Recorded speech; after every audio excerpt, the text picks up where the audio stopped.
I'm Buddy Fry, and this is a big LGBTQ story for today. Let's queer up the USA view. It took just 9 days for the libs of TikTok to be banned by Bluesky. Bluesky, the progressive microblogging platform, has banned the controversial Libs of TikTok account just 9 days after its arrival.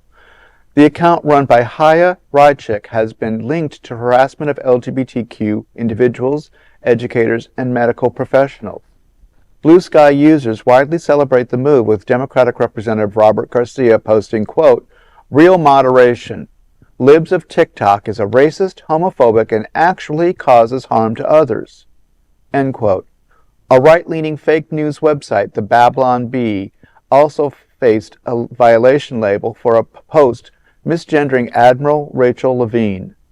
Bluesky is gaining popularity among the queer community, with nearly 1 million daily new users joining the platform in November. Meanwhile, GLAAD awarded several social media platforms an F in its social media safety index. Notably, Twitter received the very lowest score for unchecked anti-LGBTQ hate speech. There's a lot there to unpack. Yeah. I understand today for the first time, I'm not familiar with this person, Haya, and I'm told today that it is a woman, and a Jewish woman, who runs the Libs of TikTok platform. So I am stunned to know that a woman who is proud of her religion, like Judaism, is leading the charge for discrimination, considering the world we live in, when women and anyone other than a Christian nationalist seems to have any value in our community or in our country. So I'm kind of stunned that somebody of this background would be responsible for such hate. It's I've seen some of the posts in the past, and we've covered it right here on this show as well. It's just disgusting.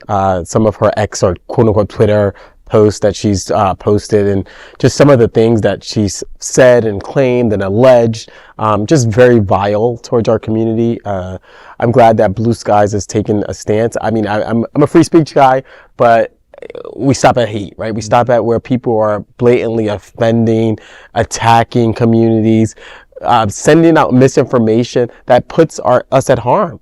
Puts us at risk as a community, and she's done that constantly. It's been amazing for the last 10 years that Donald Trump has been on the worldwide stage.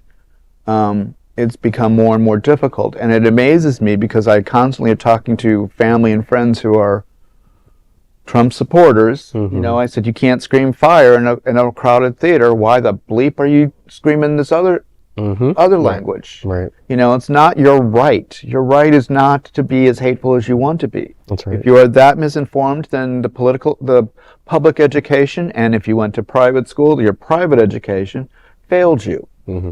This is not who we are. That's right. We're being manipulated and divided and conquered politically. Yeah. No, it's amazing, and I don't know if you're on Twitter or X. I'm not really on it anymore. I only look at it for certain content. No. However, I constantly see and hear about individuals who criticize Trump or Elon Musk, for instance, get banned or get kicked off. And so it's just a very interesting society that we live in. The fact that platform has controlled the messaging, has put out fake news, has really prompted fake news and promoted it. And so when I see Bluesky, a more liberal, listen, hey, it's left wing. I'm all for it. The fact that they're moderating the site and making sure that there's no hate speech, I don't think that they're going as far as to say, we're going to kick people off if they criticize the left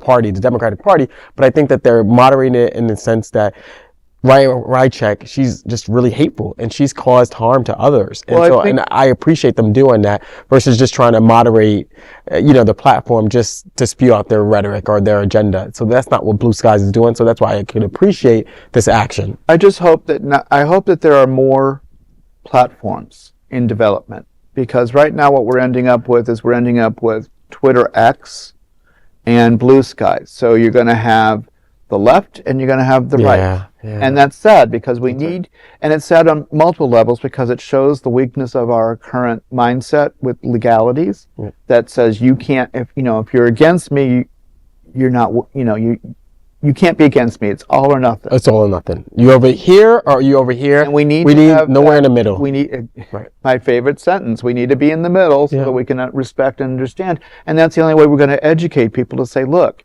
did you ever think about this? Right. Do you understand how that language hurts? Do you understand how that language destroys? How else are we going to grow as a society, as a people, as a humankind, if we're not speaking to each other?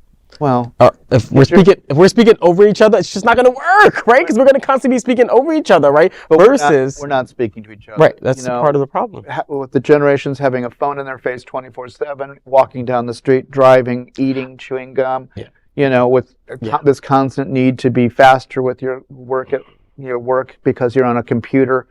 We need to understand that the electronics of our world are dominating our world rather than helping us. That's right. We need to separate from that. And I never thought I'd sound like my grandparents. And No. Listen, I'm with you. I'm not really on. The reality is there. No, I'm with you. I think people are going to criticize me for saying this. I mean, I think for the good that social media does, because there's some economic benefits to people who have made a lot of money off social media. There's the connection to a family that might not be your family and friends and loved ones who might not be close to you. I think it's done some destruction as well, It's Andy Warhol, and a lot of you may not know who that is, so please look him up. Andy Warhol made the statement, everyone's going to have 15 minutes of fame. That's right. And TikTok has made that a reality because some hick in Alabama dancing with no shirt on suddenly has 4 million views. That's right. What the hell does that have to do with my life? Not a nothing. damn thing. Nothing at all. He's pretty, and everybody wants to look at those abs. That's it. But that doesn't influence me. That doesn't educate me. That doesn't change my mind. It just goes, okay, that's lost 60 seconds. Yeah, and I know this is a story for another time, but to your point, I think what social media has inadvertently done is devalue things like education, things like conversation, things like respect, dignity, just all the things that we were traditionally taught, right? I feel like almost social media has fought against those principles, and it's a shame. I have completely reduced my social media footprint. I used to be on what was called Twitter back in the day, because I was a professor and I used to comment, and I used to do political consulting, so I used to do that back in the day, but I'm not really on it. Like I said, there's certain content I like on X, but I'm not on it that often. I'm barely on Facebook and Instagram as well, and the rest of them I'm not on because I can't understand them. 30 years ago, it was everyone had to have a car phone. Then it became everyone had to have a cell phone. Now everyone's got all these the glasses with the phones. It's technology is not always our friend. We have to pick and choose it to our benefit. Yeah. And I think this story proves it because now we have somebody making ridiculous statements that are hurting people and damaging people. They really are. And again, on this show, we've covered it, and just her comments are just very detrimental. And there's just some of the attacks that she has had. It's a shame, to your point, that somebody with her demographic profile is this hateful. And maybe that's why she is hateful, because she's had a lot of people abuse her. Who knows? Maybe she needs therapy. Maybe she needs therapy. Maybe she hates herself. Maybe she just needs to quit. That's it. You heard it here. That is a big LGBTQ story for today. There is no other queer nonprofit media platform like this in the entire world. Support our LGBTQ stories by subscribing and sharing Queer News Tonight.